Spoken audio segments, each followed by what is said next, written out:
My name is Elena Ward, and I was 36 years old when my family seated me at the children's table at my younger sister's wedding. Not because there was no room, there was room. I saw the empty chair beside my father with a cream-colored place card sitting neatly on the plate. My name had been written there first. I could still see the faint pressure marks under the new name because my aunt had used thick ink and pressed too hard. Then sometime before dinner, somebody crossed me out. The new card said Ward Nurse Assistant. I remember standing there in my navy dress, holding a small silver clutch, staring at those two words while the string quartet played something soft near the windows. The ballroom smelled like white roses and lemon candles. Everyone was smiling in that polished way people smile when they want photographs to look expensive. My sister Claire saw me looking at the card. She came close enough that only I could hear her.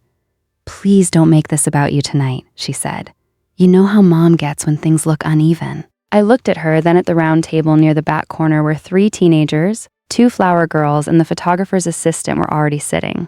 I didn't argue. I just picked up the place card, folded it once, and put it inside my clutch. The tiny card became the first piece of proof I kept. And if you have ever been quietly embarrassed by people who expected you to smile through it, you will understand why I didn't cry there. I simply sat down, placed my napkin in my lap, and watched my family celebrate a life they thought was better than mine. What they didn't know was that the next morning at exactly 9 a.m., Claire's new husband's company was scheduled to sit across from me in a conference room, and for the first time in years, my family was about to find out what I actually did for a living. For most of my adult life, my family had treated my work like a vague hobby. I was a compliance attorney for a private investment firm in Chicago. That sounds colder than it feels. Most of my job was reading what other people refused to read: contracts, disclosures, signatures, shell companies, tax filings, suspicious transfers, board minutes, employee complaints, missing attachments. I spent my days noticing the thing everyone else wanted to rush past. I was good at it, quietly good. Not the kind of good that makes relatives clap at Thanksgiving. Not the kind with a white coat or a stage or a corner office with glass walls. My work happened in conference rooms with bad coffee and folders that smelled like printer heat.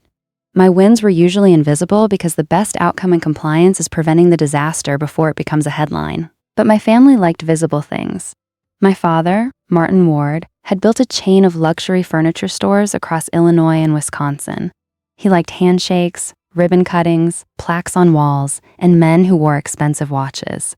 My mother liked weddings, charity, luncheons, and the sentence, "We're so proud of both our girls," even when she only meant one of us. Claire was the daughter they understood.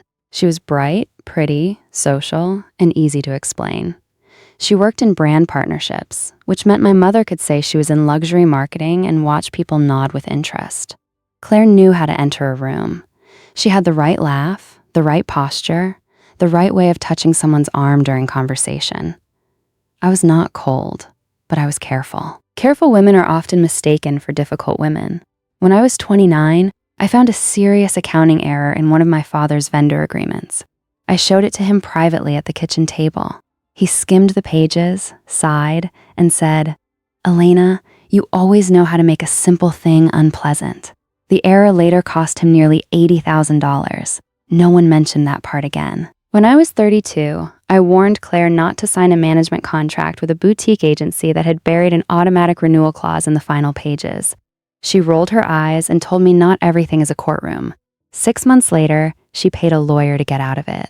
Still at family dinners, I was the cautious one, the tense one, the one who needed to loosen up. By the time Claire got engaged to Adrian Bell, the family had already decided he was perfect. Adrian was handsome in a clean, smooth way. He had dark hair, a calm voice, and the kind of confidence people trust before checking whether it has been earned. He ran Bellstone Development, a growing real estate investment company that bought old commercial buildings and turned them into boutique offices. At least, that was the version printed in the engagement announcement. My father loved him immediately. Finally, there was another businessman at the table. Another man who could talk about growth, leverage, investor confidence, and market timing over steak. The first night Adrian came to Sunday dinner, my father poured him a glass of bourbon from the bottle he usually saved for important guests. When I asked Adrian a simple question about how Bellstone structured its investor disclosures, the table went quiet. Adrian smiled at me as if I had asked something impolite. "We have people for that," he said. Claire laughed softly and touched his wrist. Elena reads warning labels for fun. Everyone laughed. I smiled too because that was easier than explaining that I had seen men like Adrian before. Men who called basic questions negative energy. Men who smiled hardest when the paper trail was thinnest. I didn't dislike him. I just noticed him. There is a difference. Over the next year, wedding planning turned my family into a small company with no HR department. My mother made seating charts like military maps. Claire held meetings about napkin tones. My father offered to pay for nearly everything because he liked saying, "My daughter will have the wedding she deserves." I helped where I was asked. I reviewed the hotel contract. I caught a cancellation penalty that would have cost them $22,000 if the outdoor ceremony was moved indoors because of weather. Nobody thanked me directly. My mother said, "Good thing Elena is so particular." I reviewed the photographer agreement. I found that the couple would not own the raw images and that the photographer could use private family portraits commercially. Claire looked annoyed at first, then quietly asked me to rewrite the clause. I did. The next week at brunch, she told her friends, "Planning has been crazy. I've had to handle every detail myself." I was sitting right there. I took a sip of coffee and said nothing. That was how it always worked. They used my steadiness, then resented me for being steady. They wanted the benefit of my attention without the burden of respecting it. 2 weeks before the wedding, my father called me to his office at Ward Home Galleries. His office had the same smell it had when I was a child: leather chairs, black coffee, and cedar polish. He told me Adrian had invited him into a private investment opportunity. Bellstone was acquiring an old warehouse district outside Milwaukee, and Adrian was letting family participate before the larger investors came in. My father's eyes were bright when he said it. He had already decided this was a sign of trust. "How much?" I asked. He leaned back. $2 million. I did not react loudly. I asked to see the documents. He frowned. "Elena, Dad, I'm not saying no. I'm saying let me read it." He tapped his pen against the desk. "Adrian is about to become family. I don't want to insult him by treating him like a suspect. That's not what due diligence is." He looked tired then, not old exactly, just tired of me being me. "You know," he said, "sometimes I think you enjoy finding problems." That landed quietly. I remember looking at the framed photo on his desk. It was from Claire's college graduation. My parents stood on either side of her, all three smiling. I had taken the picture. "I don't enjoy problems," I said. "I just don't think ignoring them makes people loyal." He waved a hand. "Send me whatever checklist you want, but don't make this awkward before the wedding." So I asked for the documents. Adrian sent only the glossy investor packet. No operating agreement, no audited financials, no title reports, no environmental assessments, no debt schedule, no list of existing liens, just pretty renderings, projected returns, and photographs of exposed brick walls with sunlight coming through broken windows. I emailed back politely asking for the missing items. He did not reply. Instead, Claire called me. Her voice was low and sharp. "Elena, why are you interrogating my fiancé?" I asked for standard documents. "You made him feel like you don't trust him." "I don't trust paperwork I haven't seen." She exhaled hard. "This is exactly why Mom didn't want you involved." I sat at my desk that night, looking out at the dark reflection of my apartment window. I had a small place in Lincoln Park. Nothing impressive to my family, but it was quiet, paid for, and mine. A mug of mint tea sat beside my laptop. The city moved below me in small lines of light. I could have stopped there. I wanted to stop there. But the next morning, my assistant forwarded me a conflict check from work. Bellstone Development had appeared in our system because one of our portfolio companies had considered leasing office space from them. I opened the file, then I sat very still. Bellstone had been flagged 8 months earlier for inconsistent ownership disclosures. One LLC listed Adrian as managing member. Another listed his college roommate. A third listed a woman with the same last name as his mother. There were transfers between entities with no clear business purpose. Nothing conclusively criminal, but enough to make any careful person slow down. I printed the file. Not because I planned to expose him, because I had learned after years in my family that memory is easy to deny. Paper is harder. I called my father again and told him not to wire the money until the documents were reviewed. He became cold. "Elena, this is not your decision." "I know." "Then stop acting like you're the only adult in the room." That was the last full conversation we had before the wedding. On the wedding day, I arrived early because my mother asked me to bring the emergency kit. Safety pins, stain remover, clear tape, pain relievers, tissues, 2 extra pairs of earrings, and the vows Claire had forgotten at my apartment after asking me to print them. I carried everything in a canvas tote bag while the bridesmaids carried champagne. My mother looked me up and down when I entered the bridal suite. "You wore navy." "It's what Claire approved." She pressed her lips together. It photographs a little serious. Claire was standing by the window in her silk robe, beautiful and nervous. For a second, she looked like my little sister again, the girl who used to crawl into my bed during thunderstorms, the girl I helped with homework when mom was too busy and dad was traveling. I softened. "You look beautiful," I told her. Her eyes met mine in the mirror. "Thank you," she said. Then one of her bridesmaids asked where the pearl hairpins were, and the moment passed. The ceremony was perfect in the way expensive things can be perfect. White flowers, warm lighting, string music, Adrian tearing up at right time. My father walked Claire down the aisle with the serious face of a man giving away treasure. I sat in the second row behind an aunt who kept leaning into the aisle to take photos. After the ceremony during cocktail hour, Adrian's business partner, Lucas Grant, approached me near the bar. I had met him once. He had a square jaw, restless eyes, and a habit of checking the room while talking. "You're Elena, right?" he said. "Yes, the lawyer's sister, compliance attorney, right?" He smiled, but it didn't reach his eyes.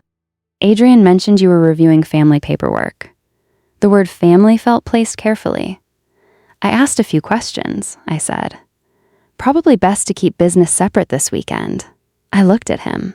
He lifted his glass slightly. "For Claire's sake." That was the moment I knew my concern had been discussed as a threat, not a sister trying to protect her father, a problem to manage. At dinner, I found the place card vendor assistant. My father did not look at me when I sat at the back table. My mother saw me from across the room and gave a tiny helpless shrug as if the seating chart had been delivered by weather. During the speeches, my father praised Adrian's ambition. My mother said Claire had always chosen beautifully. Adrian stood and thanked my parents for their trust, their generosity, and their belief in his vision. Then he looked toward the back of the room. "And to those who worry too much," he said with a charming smile, "I promise I'll take good care of her." A few people laughed. Claire smiled down at her plate. I kept my hands folded in my lap. The folded place card inside my clutch pressed against my palm like a small flat stone. At 7:42 the next morning, my father wired $2 million to an escrow account listed in the Bellstone packet. At 8:13, he forwarded me the confirmation with one sentence. "Please let this rest now." I read it twice. Then I put the phone face down. At 9 o'clock, I walked into conference room 14 at my firm's office. I was not there as Claire's sister. I was there because our firm had been asked to review a potential acquisitions involving a distressed property package connected to Bellstone's Milwaukee project. Adrian walked in 6 minutes late. Lucas was with him, so were for outside lawyers, a banker, and my managing partner, Denise Rowland. Adrian saw me and stopped. For 1 second, his face did something honest, not fear exactly, calculation. Then he smiled. "Elena," he said. "Small world." Denise looked at him, then at me. "You two know each other?" I placed my notebook on the table. "He married my sister yesterday," I said calmly. The room went quiet. Denise blinked once. "Do we have a conflict?" "No," I said. "I am not representing him. I am reviewing risk for our client. I disclosed the family connection in writing last week." Denise nodded. "Good." Adrian sat down slowly. The meeting began. For the first 20 minutes, his lawyers presented the same polished story: strategic redevelopment, strong community upside, early investor confidence, clean title pending final transfer. I listened. Then Denise turned to me. "Elena, walk us through your concerns." I opened my folder, not dramatically, just carefully. "There are several," I said. "First, the escrow instructions provided to private investors do not match the escrow account named in the acquisition documents. Second, 3 ownership entities tied to this project have overlapping management but inconsistent disclosures. Third, 2 parcels in the package appear to have unresolved environmental notices. Fourth, there is a private family investment already wired into the project this morning, and based on the documents I've seen, that investor may not have received complete risk disclosures. Adrian's lawyer shifted in his chair. Adrian looked at me as if he could will me to stop. I did not stop. I passed copies across the table. These are public filings. These are transfer records. These are the missing disclosure requests I sent 3 weeks ago. And this is the wire confirmation my father sent me this morning. Lucas spoke first. That has nothing to do with this transaction. It does if funds are being used to show investor confidence while material risks are withheld, I said. Denise leaned forward. Her voice changed. Anyone who has worked in serious rooms knows that tone. Calm, precise, dangerous. Mr. Bell, did you accept $2 million from Martin Ward this morning? Adrian smiled faintly. Martin is family. That wasn't my question. His smile weakened. One of his lawyers asked for a break. Denise said no. The banker requested clarification on the escrow account. Lucas said he needed to check with accounting. I placed another document on the table and said accounting had already been copied on the revised instructions 3 days earlier. The room shifted then. It did not explode. People like Adrian rarely lose control all at once. They adjust their cufflinks. They drink water. They say things like, "There seems to be a misunderstanding," while looking for the exit inside their own story. But the facts stayed where they were. Clean, specific, unmoved. By 10:18, Denise suspended our client's participation pending investigation. By 10:31, the banker froze review of the credit facility. By 10:46, Adrian's outside counsel requested that no one contact private investors until they had completed an internal review. At 11:05, my father called. I did not answer. Then Claire called. I did not answer her either. At 11:22, my mother texted, "What happened?" "Adrian says you embarrassed him in front of everyone." I stared at the message for a moment. Then I typed one sentence. "Ask him why the escrow account changed." She did not reply. That afternoon, I went home early. Not because I was shaken, though maybe I was. I took off my navy dress from the wedding, hung it on the back of my bedroom door, and sat on the edge of my bed in silence. My phone kept lighting up. Dad, Claire, Mom, Dad, and Adrian. His voice was soft, almost kind. "Alina, I think you misunderstood some things. We're family now. You don't want to be responsible for damaging Claire's marriage on day one." I saved the voicemail. Then I made tea. That night around 8 o'clock, my father came to my apartment. He had never visited without calling first. When I opened the door, he looked older than he had at the wedding. His tie was loosened. His face had the gray, stunned look of a man whose pride had turned into a bill he could not afford. "Can I come in?" he asked. I stepped aside. He stood in my living room, looking around as though seeing my life for the first time. The bookshelves, the neat desk, the framed certificate from the state bar, the small photograph of my grandmother near the lamp, the quiet evidence that I had built a whole existence without needing them to admire it. He held the wire confirmation in his hand. "Is the money gone?" he asked. "Not yet," I said, "but you need counsel immediately. Independent counsel, not Adrian's people." He nodded slowly. For a long moment, neither of us spoke. Then he said, "I should have listened." It would be easy to say that sentence healed everything. It did not. Some wounds do not close just because the person who made them finally sees the blood. I walked to my desk, picked up a folder, and handed it to him. "This is what you need to send your attorney. These are the emails I sent. These are the unanswered requests. This is the public record search. This is the voicemail Adrian left me." He looked down at the folder. "You had all this ready?" "Yes, because you knew?" "No," I said, because I checked. His eyes filled then, but he did not cry. My father was not a man who apologized easily. He had built too much of his life around being certain. "I let them put you at that back table," he said. I said nothing. He swallowed. I saw the card. That hurt more than I expected because until then, a small part of me had believed maybe he hadn't noticed.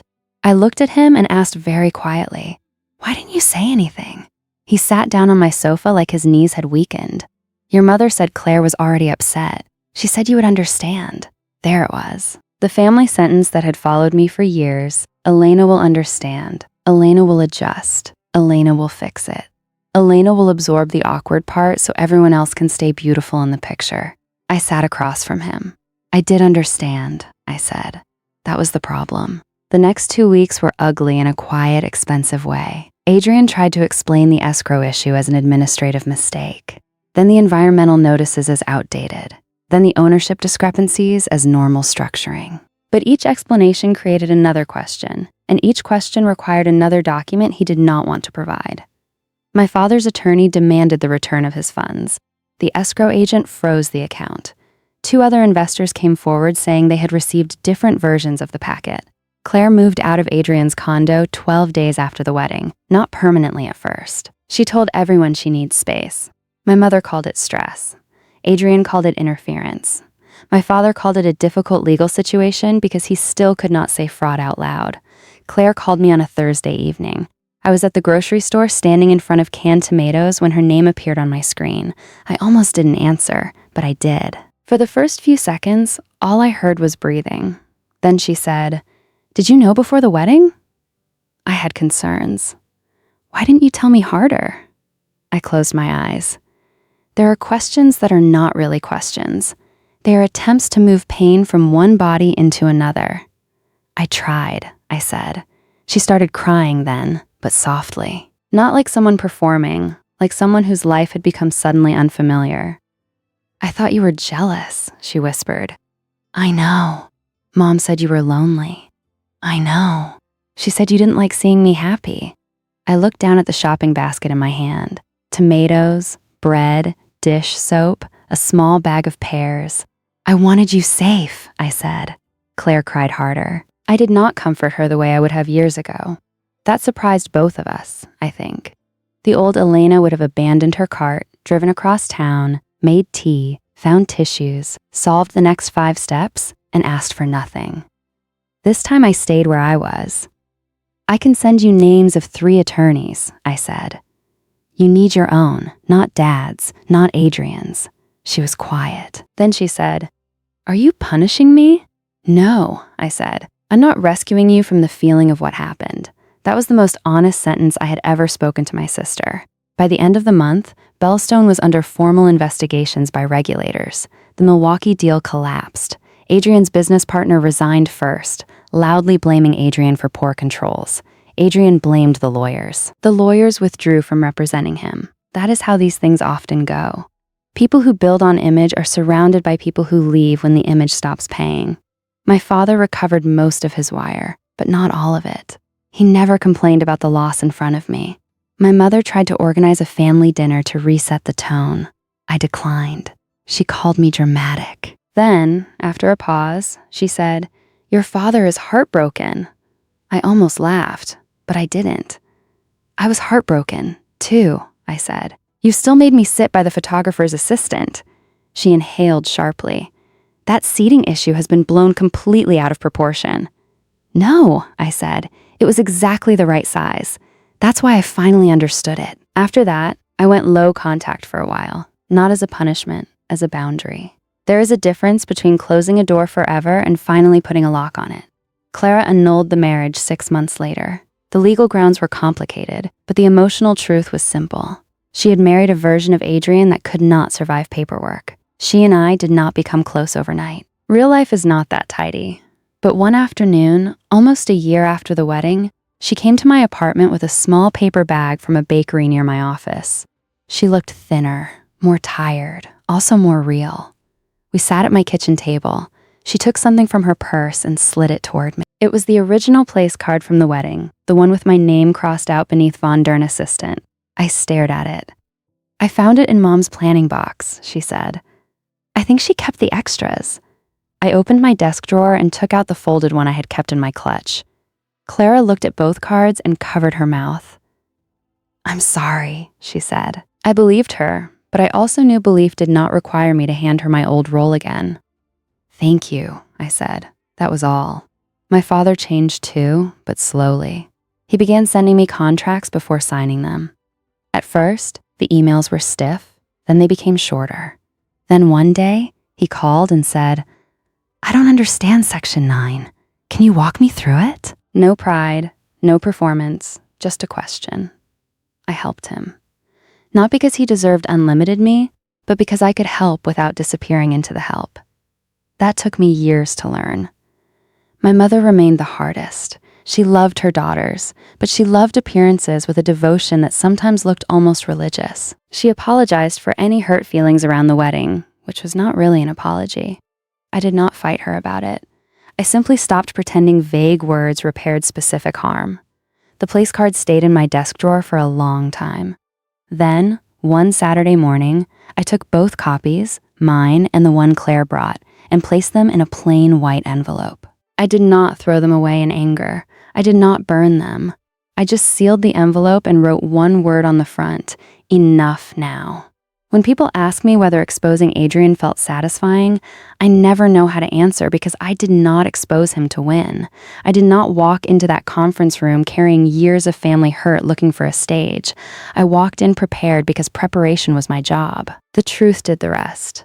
That is what my family never understood about me. My calm was not weakness. My questions were not jealousy. My caution was not bitterness. My silence was not agreement. I was not trying to ruin anyone's life. I had simply stopped protecting lies from the weight of their own paper trail. These days, my life is quieter. I still live in the same apartment. I still make tea at night. I still read contracts line by line, and I still notice when numbers do not match. But I no longer shrink my confidence to make careless people comfortable. Sometimes, my father comes over on Sundays. He brings coffee and asks before giving advice. Claire texts me photos of her new apartment and sometimes asks me to review things before she signs them. She is learning to ask without making it my obligation to save her. My mother still says, "You know how Elena is?" But now I answer, yes, I do. And I say it without apology because I know exactly how I am. I am the woman who sat at the back table and said nothing. I am the woman who kept the card. I am the woman who read the documents. And when the room finally asked the right question, I was ready with the truth.